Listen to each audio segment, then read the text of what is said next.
find your lack of faith disturbing. Gotcha! SmashMouth Footballerz. Set my heart on ice cold. I'm only here to even a score. Whoa. Introducing Set my heart on ice cold. We down right now, but did it before. Nick Tate, See from here we going up. Made the call, I shown up. Now Joe Caldero, say my name is blown up. We up. Chad Young, We up.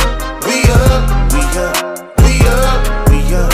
See from here we going up. Made the call, I shown up. Now Hi, my name's Nick Tate here at SmashMouth Footballerz podcast, and I'm with Joe Caldero. Chad Young. And today we're going to go over tight ends.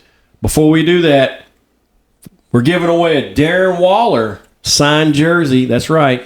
It's going to be worth more. He retired last week. It's authenticated and everything. To one lucky subscriber, if we could get 1,000 subscriptions, we'll let you pick one. We've got Tua Tagovailoa. We've got David Montgomery. We've got several others that we'll give away in a light-up frame. We'll mail it to you for free. Will cost you nothing. Also, we're sporting our new merchandise. Go to the link below in our videos and support our podcast. And also comment and tell us what you're looking for. Right. All right. Chads, why don't you shoot us off here in these tight ends, buddy? Okay, well, our recently retired Darren Waller is Number one. yeah, obviously. Let me get Darren Waller's. Hey, that new single, bro. Who knew? The His rapper. new single. Hey, y'all like and subscribe us so we can like and subscribe to Darren Waller's new single, y'all. Number one, tight end, of course. It's pretty consensus in this tier. You're gonna have both Samuel Porta and you're gonna have old reliable Travis Kelce. Last year, Travis Kelce would have still ended up tight end one. He's not missed one game, but missed a little Porta. It's been years since we've had a tight end one on. Yeah, but Kelsey had to take the Swifter out on a date. Oh, Swifty. She was like, forget football. It's a date night. Do you think Rashee Rice being absent boosts Travis Kelce? Not at all. I do. Somebody's got to get those catches.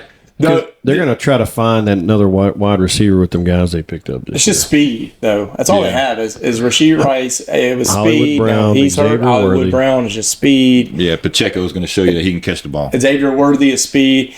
Pacheco not only can catch the ball, but he's a little weak. But Clyde Edwards-Helaire on third downs, he's a good third down back. And I don't know. Travis Kelce is going.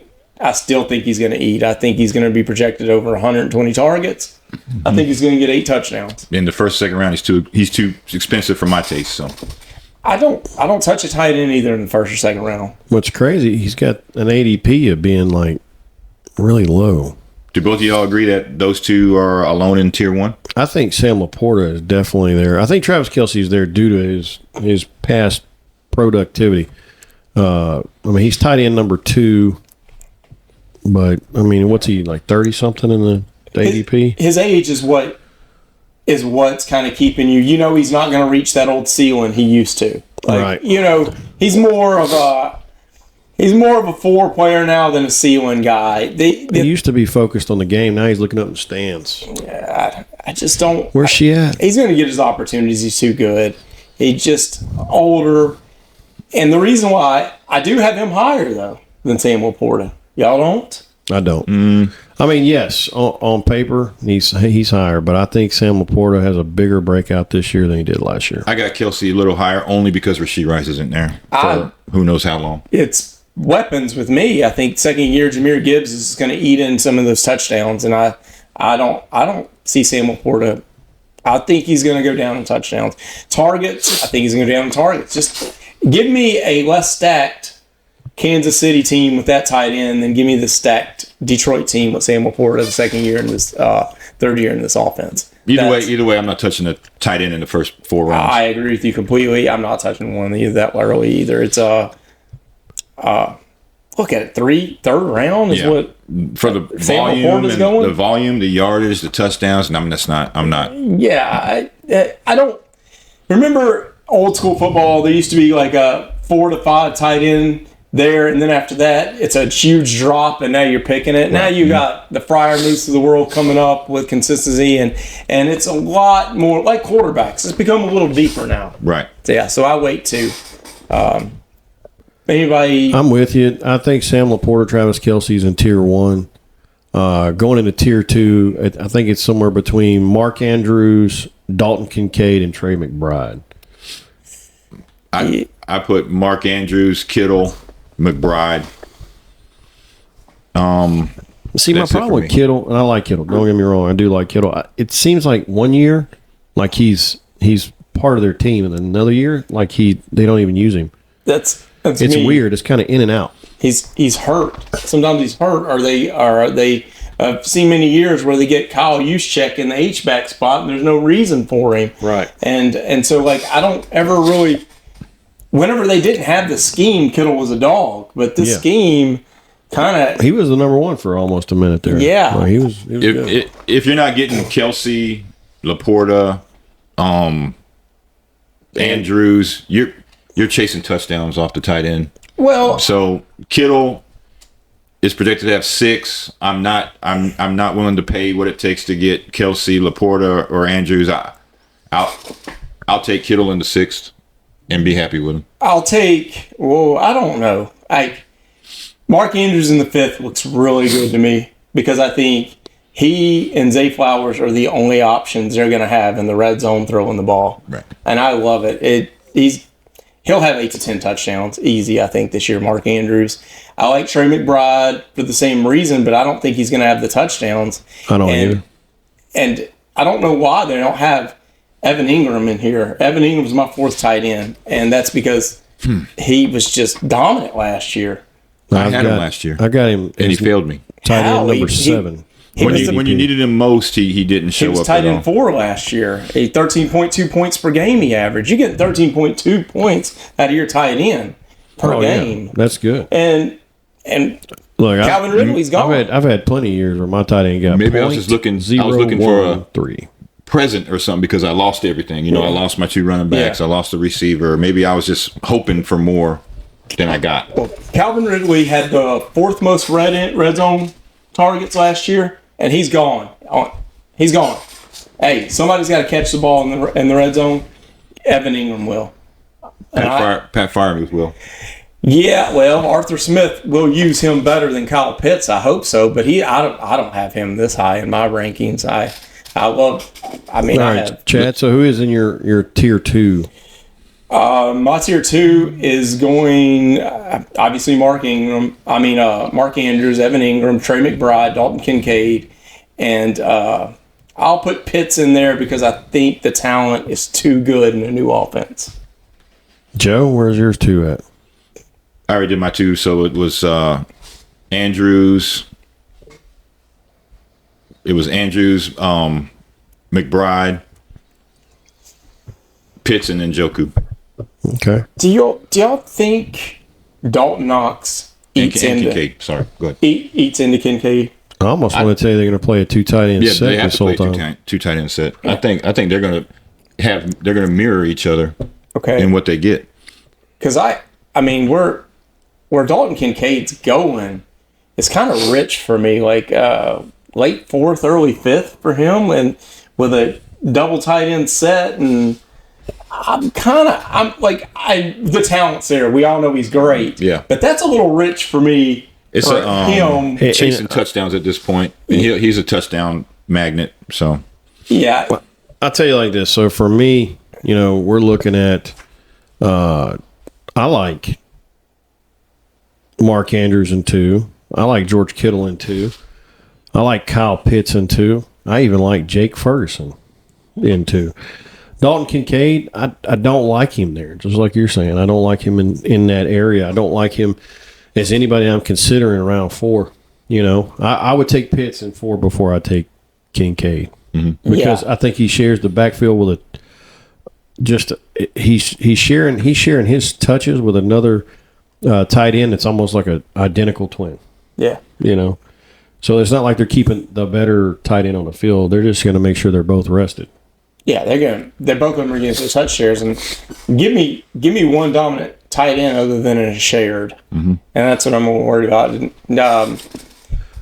I'm thinking about taking Gronk in this one. That's a good pick. Pick. He looked like he was in good shape. He might put up as many points as some of these guys at the on here. roast. Yeah, Tom Brady's roast. He looked like he was in good spirits. He kind of got roasted a lot there too. So outside of the top 5 tight ends, We knew you were here because we're all out of chocolate milk backstage. That was good. They clown on that dude. outside of the top 5 or 6 tight ends, who's a surprise? Who would be the surprise? I don't think any tight end is a league winner for you. I think Dalton Schultz could be a surprise. Do you? Yeah. Because With all the mouths they got to feed there? it's not about the mouths. It's the thing that while everybody's covering all those wide receivers, Dalton Schultz sneaks in, goes center of the field, 15 yards out, just takes advantage. I think it's Freiermuth for me. I like. Nothing's hardly changed on that Dallas team. Like, we sound like a broken record. If anything, that offense has lost a weapon. And Jake Ferguson is a copy of Dalton Schultz. He was the second targeted end zone threat on that team last year. Yes. So if you're chasing touchdowns, Yeah. I'm throwing a dart at that guy. Yeah, in the 5th or 6th round, Ferguson's there. I'm jumping on it. Yeah, and Easy. I was high on Brock Bowers coming out. I don't like teams that draft tight ends first in the draft. I don't like it. I know the Saints had his eye on it. The Saints would have taken Brock Bowers. I may have. It could have been one of those things where they lost our man over here, the Walrus, and they did without for a year, and they were like, we got to get us another tight end. But they also get us another quarterback too. Yeah, I hope Brock Bowers does something, but that's one of those things. Like, I think he's tight end 10 or 11. I take him to fire in the dynasty. I don't even know if I do that. Rookie tight ends don't ever come in and really make an impact. If it's not one of the top guys, Laporte. more than likely I'll wait until later on in the draft. I can pick up tight ends off of waiver wires according to the defenses that they're playing against. Yeah, that's where Dalton Schultz is with me. Like, if he's playing somebody and nobody's got him, I'll go waiver wire and I'll look up matchups. You keep bringing up Freiermuth. Is it with Smith? Is it because he's just different? Do you think? I mean, is it because he's a more online Russell tight Wilson end? favors the tight end. The wide receivers are not very talented in Pittsburgh. Freiermuth is talented. Russell Wilson does favor the outlet, and his outlet is not necessarily the running back; it is the tight end. I just think that I think he's going to have, but he's got to do better than he did last year. And if Justin Fields happens to take the field, Russell Wilson, Freiermuth. If Justin Fields takes the field, I guarantee you Freiermuth will be valuable. I do think he's going to be worth a lot more this year than he was last year. Arthur Smith's going to want to run the ball. There's going to be some play action. He's an on-the-line tight end because the argument is, well, Arthur Smith's there. Kyle Pitts didn't eat. Why do you think Freiermuth's going to eat? Well, they're two different players. Yeah. Freiermuth is on-the-line tight end. Pitts is a big wide receiver. Pitts was a big wide receiver, and that is why we're going to go. I think Freiermuth is going to put up bigger numbers, but. All right, so go ahead and give us your tier 3 there, Chad. Where are we at? Tier 3? God. This is going to be the guys. Tier 3. This is going to be the ones you pick. Probably 5, 6, maybe 7. Yeah. Around 7.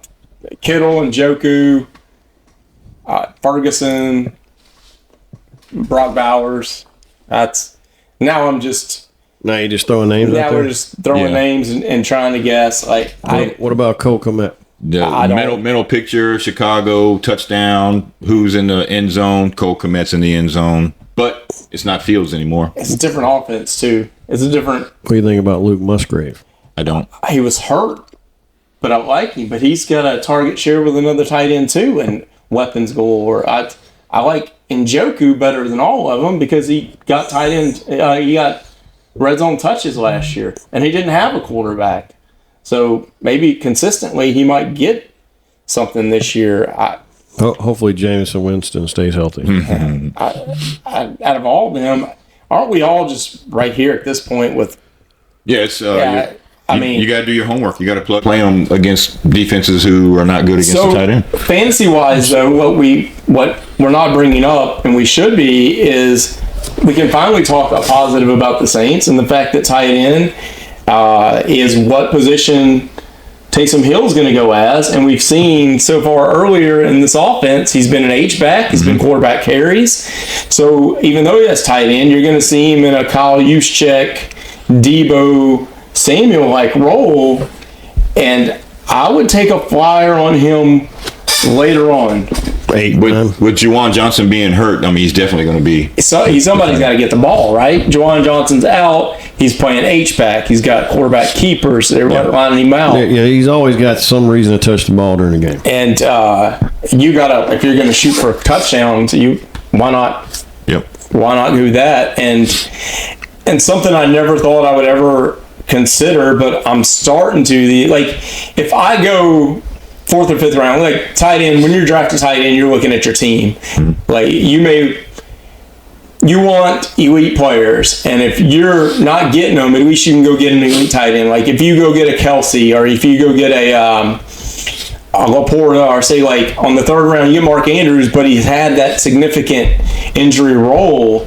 If I was in the 5th round and I got Andrews, later on in the 13th or 12th, I do old school handcuff with tight ends, and I think I go look at Isaiah Likely, because at Coastal Carolina, this dude was a dog. He showed up. And whenever Andrews was hurt. When Andrews went down. Hey, it was like Andrews never even came off the field. Exactly. Isaiah Likely was out there getting them. He was good. And so I would go with the old school fantasy football handicap, where I would pick a Mark Andrews, and later on, as a deep sleeper, have that Isaiah Likely handcuff, because if Mark Andrews was to go down, you're not going to miss a beat with Isaiah Likely. He proved his worth last year in the playoffs and when Mark Andrews was down. He was very good. Yep. So,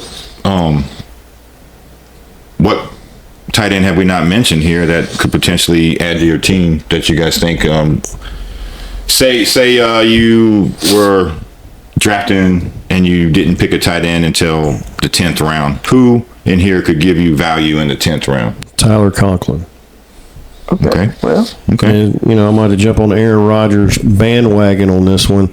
I think Tyler Conklin actually has some skills, and then he didn't have a quarterback last year to give him an opportunity.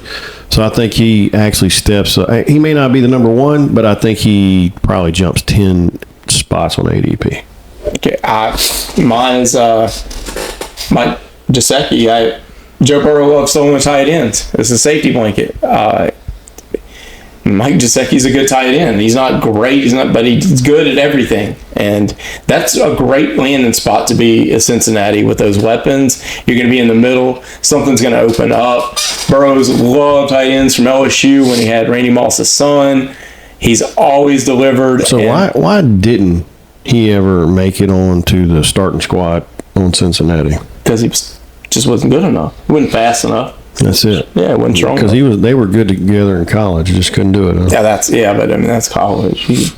I remember looking at him on the depth chart. He was probably 3 or 4 on Cincinnati. And then he went to Washington, and I thought he might make that team because Washington's tight ends were always hurt, Logan Thomas and them, and he just never could see the field. And that's crazy. And that's my guy's Hayden Hurst, because there are no wide receivers with the Chargers.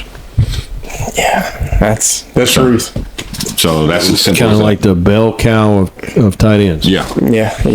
And that's pretty much all I have on tight ends. I mean, all right. So this concludes our episode section of tight ends. We're going to take a small break, and we'll be right back. SmashMouth Footballerz.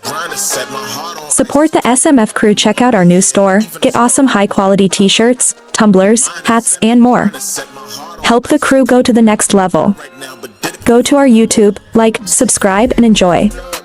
Scan the QR code or go to https://store.perfectfits.com/smash_mouth_footballerz/shop/home. SmashMouth Footballerz. Welcome back to SmashMouth Footballerz. We just concluded on tight ends, and we're going to go into defenses. Joe's going to kick it off. Joe's going to kick it off with, I do not draft defenses or kickers ever. I have never done it in 15 years. That's why he's a winner. He actually has no spots in his roster. I pick them off the waiver wire, and in those places I pick players who could potentially, like rookie players, who could potentially take over a league. I pick defenses according to the team they're playing against. So if I had to pick strategically, you're picking your defenses based off of their competition every week. Absolutely, every week. Whoever's playing the Raiders, whoever's New England, whoever's playing New England. But if I had to pick one off of this group here, I feel comfortable with the New York Jets defense as your number one. As the one that if I had to go with one all year long, I would go with the Jets defense. Okay. I have tiers. I don't necessarily agree. I got New York first. I got Dallas second. San Francisco. I have Baltimore fourth. I think Baltimore's going to take that. The schedule for the AFC North is so brutal.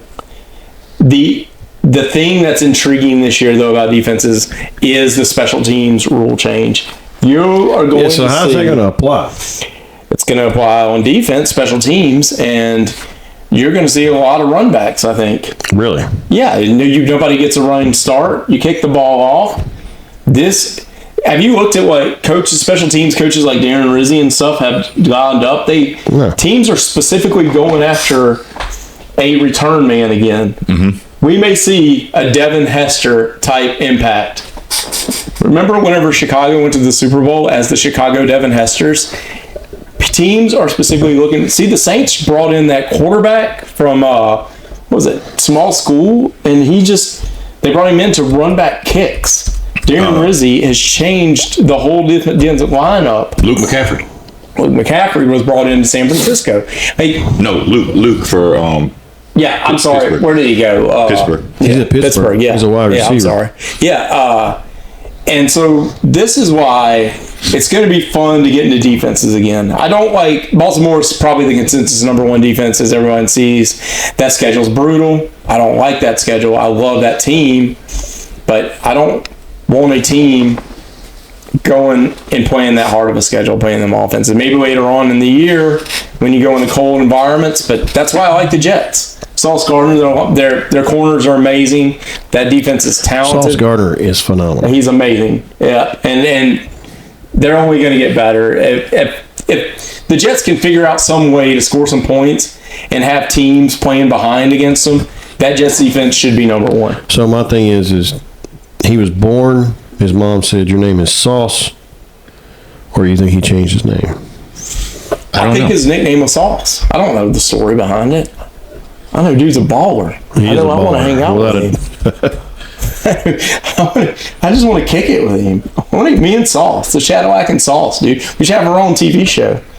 Nice. Hey, yeah. The Sauce and Cadillac. Yeah, huh? And Dallas for the same reason. Dallas' defense, Trevon Diggs is going to come back. They're going to be healthy. The corner, great. Michael Parsons maybe won't struggle so hard. The dude's an athlete. He's a baller. They're going to be, a lot of teams will be playing from behind that. If they throw the ball like they did all over the yard last year, they should be a top 4 defense. Dallas should be. I've been hearing a lot of things about the Texans defense, so maybe they should move up. Well, that's what their quarterback their coach holds his hat on is defense, and everybody wants to go play for him. So, they're going to play hard for him. Surprises for me, defenses I'd put in there, like you consistently see it, the AFC North teams are in there. Cleveland, Pittsburgh, and all right. So Sauce is a nickname. Baltimore. His name is Ahmad Sauce Gardner, and he took the name Sauce from his Little League. That's what they called him when he was in Little League. Nice. Yeah. So we're gonna have to revisit this topic later on in August and September, because what you're going to start seeing is, as training camps ramp up and stuff, you're going to start seeing special teams coordinators plan around this rule, because it's not only this they have to plan around. There's also touchbacks within the 25 now where you can raise your hand. You might try to see some McCoffin kicks. It's going to dramatically change the game of football, the special teams rule. And this is the first year we get to study and analyze this. And if we can see someone who's a legit awesome return man, that will exponentially raise the defensive rankings. All right, so now the new rule is kickers will still kick off from the 35-yard line. However, the other 10 members of the kicking team will line up on the opposing team's 40-yard line. Exactly. So how do you feel like that's going to change? Do players get slower or something? What's the gimmick? No run. There's not going to be no. I guess they're figuring there won't be no high-speed collisions now. Exactly. Or something. So it's a safety issue. It's a safety issue. It's what they changed it for, and they won't. The NFL's trying any which way they can. They can say safety issue all they want. What they're trying to do is improve the scoring, because the kickoff went from being one of the most exciting plays in football to one of the most boring. It almost got to be like, hey, let's just take it to the 25. Mm-hmm. So how do you think that's going to play? How's that going to play off in an onside kick? Well, the onside kick, they're even actually trying to change that rule where they go back to the XFL where you take it from like the, was it 4th and 10 or 4th and 20? You're seeing this evolution coming that it's special teams is going to be changing because they want it to be more. I mean, more appealing. Yeah, because onside kicks don't work anymore. Teams gotten so good at defending them. So you change the game, so then there's a new game. No, special teams. I don't like how it's played, so I'm taking my ball and going to another field. Well, you've seen it this year. Last year, remember the Saints had the Australian-style kicker, and everybody was like, oh, his hang times are horrible and everything, but he was the most efficient in kicking in the 20. Yep. Yeah, well, it's the evolution of the game. And it comes from college. College has learned, like, we can get Aussie style. I'm still waiting on an NFL team to be like, he's Aussie style, he can run. I'm still waiting on somebody on the defensive side of a punt or something just to go annihilate the kicker and hurt him. Because if the punter starts running Aussie style, he's free reign to get hit. Right. I don't know if the NFL's told them, hey, don't go hit the Aussie style punter. Because if I was a special teams coordinator, I'd be like, hey, Micah Parsons, you're on punt return this time. Go and annihilate him so he never kicks the ball in his life again. And this is safety issues, Chad. Safety. That's exactly it. It's all about safety. It's all safety issues. But what you're trying to see is are you trying to make a Thunderdome out of this whole game? They're trying to balance the safety with something new and exciting. Yep. Well, in the middle of that, we still got. I'll tell you what's new and exciting: SmashMouth Footballerz. Yeah, we are, and we still got to pick with the Cadillac defenses out of this. And yeah, Joe, I want the Thunderdome. Joe the Hair Caldero. I do want the Thunderdome, man. Like, if you're going to be on the football field kicking the ball, I want somebody to put a forearm in his chest. You guys might be a little too young, but there was a defensive back for the Raiders named Van McElroy back in the day. I knew Greg McElroy. The dude who invented going over the defense on the goal line and boom, hitting head on. They don't do that no more. No, you can't do that. It's like two Rams just. Yep. Yeah. Steve Atwater. I don't know, you guys probably. I love Steve Atwater. Steve Atwater was the hardest hitter in football. Safety, Denver. God, that was good football. All right. So for me, I'm going to tell you, I take San Francisco over the Jets, but the Jets are right behind it for me. Are you taking Bradshaw's position on our league and just instead of him, I gotta get everybody on the 49ers. Instead of him drafting everybody on the Patriots, you're going everybody 49ers. 49ers, baby. No. No, just when it comes to defense, I kind of feel like it's a safe pick for me. I know that Sauce Gardner is on the Jets, and San Francisco doesn't just have that kind of standout individual, but I think their consistency is where it lands. And on top of that, their matchup this year is a lot better. When you're looking at defenses, you just find a secondary that's going to take the ball away from somebody. I'm going to be honest with you. I'm looking at the Eagles, and they're 14th. I like them as well this year. So I like the Saints secondary. I'm higher on them than most. I like Marshawn Lattimore's coming back, Alante Tau. Like that Tyrann Mathieu back in the safety. I know the old man, but he still intercepts the ball. They're active. They turn the ball over, and that's what I want on a defense. I want a good secondary that's going to get the ball. But don't you love it when you're playing in a league in the 7th round and somebody picks a defense? Yeah, man, it's insane. Aren't you happy? Aren't you like, yes? The 12th round. Last year, I remember in one of the leagues, somebody picked 2 defenses. Yes. Yeah. Good for you. So why would you waste a pick on a defense with your in the 12th round? I really love that team. And it's my favorite team. And you could potentially pick up Chuba Hubbard because Brooks is not going to be ready. Yeah. Why would you do that? I'm like you. Now this year I'm going to love that team, man. It's my favorite team. Yeah, Homers are my favorite. That's the only reason I put defense in because it's my favorite team. I'm going to pay more attention this year because of the special teams rule, and I've seen some of the special team coordinators come out and they talk about how they want returns. How they expect. Sean Payton came out and said he expects kickoff returns. So here's the thing: if we were playing IDP, you think there would be a lot going on in that, huh? Studying. Oh, if we played IDP, we'd be looking at everything like we do with everything. I mean, like we'd be deep diving into change fantasy football then.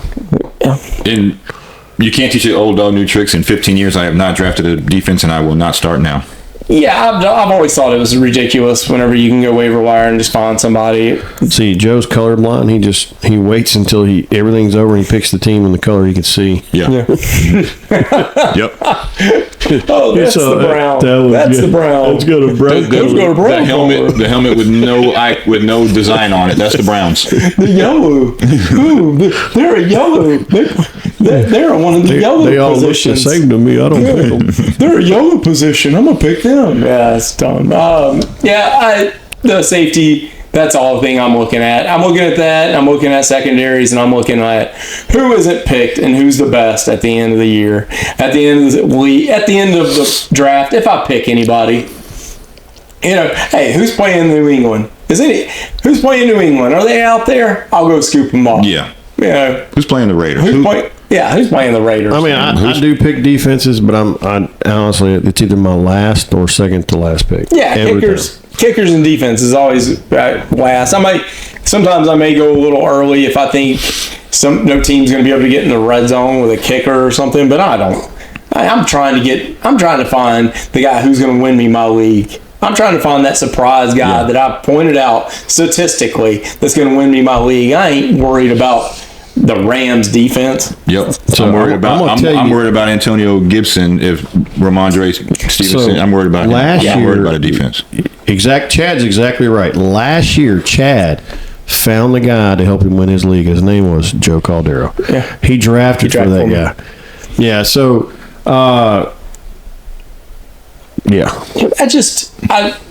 We're going to have to study this. It's still June, it's still early. We still got August and September, and we're going to have a lot of changes. And as more comes out with this rule and the strategy, we're going to look at this. But as we said, it's a little early to go in these rankings, and defense is really much to talk about. And right now, the best advice I could give anybody out there is don't study defenses, because if you're at 12 through 15, you got to be looking at backfields like the Chargers, where you got Gus the Bus and you got J.K. Dobbins, and you're going to have to pick one of these guys. You're going to have to pick one of these guys that could potentially win your league for you, and that's where your mind should be at right now, in the early stages of fantasy football. Look for that diamond in the rough, and not for a defense, especially in the 12th to 15th round. Yeah. I mean, I don't get it. I mean, I'll be honest with you. So when I first started fantasy football, I looked at defenses a little bit. Now, I mean, I played last year, so I already kind of know where most of it's at, and I also know most of the players. So when they move around a little bit, I kind of have a better idea of how it's going to turn out. But that's about it. I'm like Chad. I'm looking for a team that is going to get to the red zone and can't get in there, so they're going to kick those field goals on a consistent basis. Right. Yeah.